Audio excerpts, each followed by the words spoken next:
мој соговорник е Емил Парнаџиски, уметничко име Джезмен. Само неколку збора. Джез е музички стил кој што се појавил во почетокот на 20-тиот век во афроамериканската заедница во јужниот дел на Соединетите американски држави. Зборот джез првично бил термин во сленгот на Западниот брег и се користел за означување на музиката во Чикаго околу 1915 година. За историјатот и за джезот ќе зборувам со Емил Парнаџиски. Добро утро.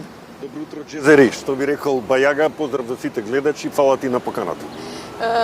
Некако кога сакам да зборувам за джезот, да прашувам, да слушам, да одам негде како велиме по скопски на некоја дешавка, секогаш прашањата се кон Емил Парнаџиски. Зошто? Затоа што Емил Парнаџиски целиот некако досегашен живот слушате музика 24 часа, меѓутоа за джезот и се што е околу джезот на вистина сте, морам да кажам така, живеете со него и сте страствен пољубеник на джез музиката. Така е, во право сте.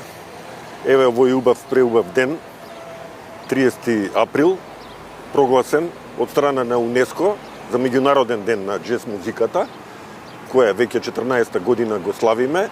Главен иницијатор, неколку моменти да кажам, е познатиот американски джез пианист Херби Хенкок. Ради него, он бил иницијаторот да овој ден да се слави. Пред се, за да музиката и самата джез музика ги сплоти различните народи од целата земја. Инаку, преку 200 земји го слават овој ден, кои на организација на концерти, джем сесии, дали работилници и така натака. Главнијата дешавка денеска, централниот настан, се случува во Абу Даби. Нормално организатор е самиот Херби Хенкок. Мислам дека е водител оскаровецот Джереми Ајронс, а ќе настапуваат вечерва еминентни джез музичари како самиот Херби Хенкок, Курт Елинг, Џон Патитучи, вокалот Диди Бриџвотер, Маркус Милер, Артуро Сандовал. Све звучни имена. Да, кај нас денеска и ние скромно го обележуваме во Македонија, во Скопје. Мислам дека од 14 часот во Ибни Пајко паркот има програма за најмладите джезери, додека после се пребацува програмата од 18 во МРТ Националниот джез оркестар. Одлично. Во контекст, само сакам да кажам дека во контекст на овој ден и мојата джез радиостаница Just Music Radio веќе 6-та година активно учествува со специјална програма. Правиме размена со 15 земји од југоисточна Европа. Разменуваме програма и таа програма на радиово ќе започне точно плавно, ќе заврши после полноќ. Значи ја посветувате на денешниот ден. Така е. Одлично, баш ми е драго. Многу има да се зборува за историјатот. Ајде да направиме една мала ретроспектива. Кога почнал стиловите, како се развивал, така и се набројуваат и повеќе стилови. Така, ќе пробам у 5 минути да го кажам сето тоа. Джезот потекнува од афроамериканските заедници во Нью Орлеанс и потекнува корени носи од блуз музиката. Блуз музиката која се појавува во вид на народна музика некаде кон крајот на 19-тиот и почетокот на 20-тиот век кај афроамериканските робови кои што познаете по плантажите пееле, тоа била таа блуз музика. Меѓутоа главно се смета, попрецизно се смета како музичка форма джезот се појавува кон крајот на првата декада и почеток на втората декада во минатиот век и тоа во вид на стил джипси, джез, свинг.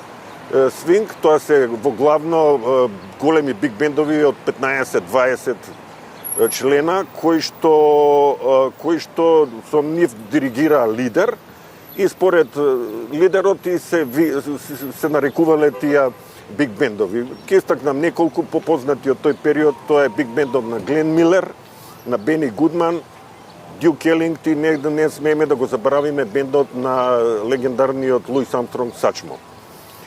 Во почетокот на 40-тите години доаѓа до појава на еден стил така наречен бибап.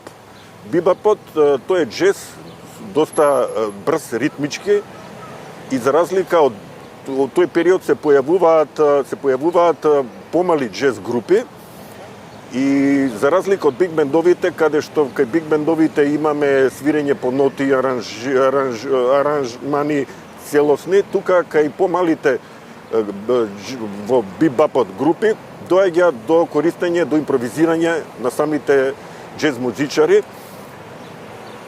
Некои ќе ги спомнам тука во тој период Чарли Паркер, Декстер Гордон, Сони Ролинс, пианистот Телониус Монк.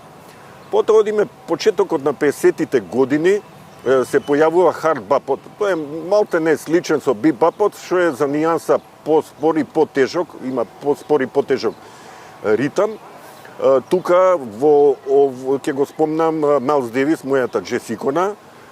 Тука се Клифорд Браун, Џон Контрейн, Арт Блейки и така натака. Во касните 50-ти години доаѓа до се појавува авангардниот джез или така наречен фри джез. Основоположник го сметаат трубачот и саксофонист Орнет Колман. Главно тој има заслугата, така почнало да се користи. После него тука можем да го спомнам пианистот Сесил Тейлор, нормално и Џон Контрейн. Интересен период за мене и за многу джезери е почетокот на 60-тите години кога се појавува джез фјужнот или така некои милуваат да го наречат джез рок. Тука доаѓа, за разлика од сите други правци, каде што музичарите свират во главно на акустични инструменти, кај джез фјужнот доаѓа во главно се свири на електрични инструменти, така имаме електрична гитара, електричен бас и сајзери. И типични представници на джез фјужнот се самиот Херби Хенкок, ете Чик Кореа, Вейн Шортер со бендот Ведер Репорт, тука е Били Кобам, Тапанарот и така натака. Не смеам да го заборавам 80-тите години кога се комерциализира джезот и се појавува така наречениот смут джез, тука се Џорџ Бенсон, Гровер Вашингтон, Натанис, Дейв Кос и последниот стил кој што јас многу го обожавам, што се вика и имам добра колекција, тоа е латино джезот. Латино джезот има две подгрупи, афро-кубан джез и афро-бразилијан джез. Првиот тука се Тито Пуенте, Монго Санта Марија, во вториот се Антонио Карлос Џобин, Жоао Гилберто и така натака. Емил, немаме многу време. Немаме, добро. Знам дека за джезот 24 часа ти се малку. Во Скопје, во Македонија, можеме ли да се пофалиме со млади, со луѓе што навистина оставиле белег во джез музиката? Знаете како, јас сум го фатил и периодот како колекционер од минатиот век, а и сега на LP на така наречените винили. Се радувам и гледам дека младите генерации почнуваат многу да консумираат джез, не само да консумираат и како според своите можности да купува плочи винили. Во градот почнуваат уназад 5 години да се отвараат објекти, каде што посветуваат доста внимание на джез музиката, со концерти и слично. Не е застанато организацијата на фестивалите, знаете, Скопскиот джез фестивал е далеку светски познат и нормално си тера тоа и се радувам што секоја година гледам се повеќе помлади кои што го посетуваат истоимениот джез фестивал.